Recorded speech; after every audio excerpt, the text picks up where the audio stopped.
Montre quel site, quel outil j'utilise pour effectuer mes études de marché, pour mes investissements immobiliers, mes projets d'achat-revente. Le site, c'est une pépite et il est méconnu. Il s'appelle Ville à Vivre, villeavivre.fr. Vous avez une carte interactive ainsi qu'une barre de recherche. On va prendre un exemple et on va utiliser le moteur de recherche pour étudier la ville de Cannes. Qu'est-ce qu'on va avoir comme information? On va avoir des informations sur la population, le nombre d'habitants. On va avoir le nombre d'habitants par kilomètre carré, l'âge médian, la répartition par âge, l'évolution de la population, le niveau de diplôme et également la répartition des ménages. On va avoir des informations sur la météo et donc le climat.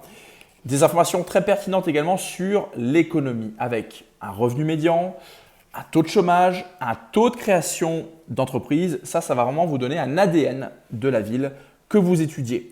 Concernant l'immobilier, on va avoir des informations sur le prix médian du mètre carré d'une maison, d'un appartement, le type d'habitat, l'usage des habitations, le nombre de pièces des logements et la répartition entre les propriétaires et les locataires. Ce lien-là, il est excellent, on va y revenir dans quelques secondes.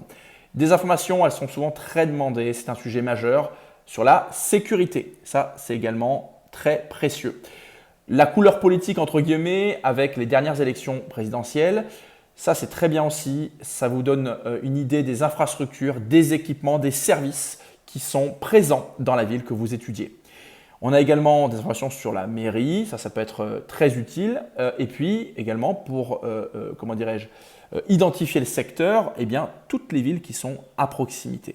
Je reviens sur ce lien-là. Découvrez les prix immobiliers historiques des ventes à Cannes. Alors, il y a d'autres sites qui existent pour avoir cette information-là, mais là, tout est centralisé. C'est vraiment très, très bien fait.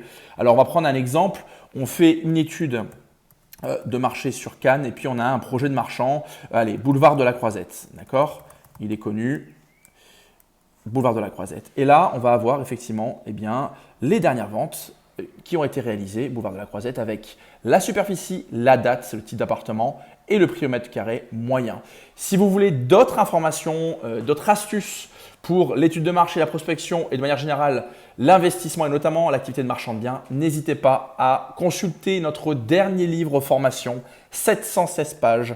Il sort le 23 juin 2025. Bon projet à tous et à très bientôt.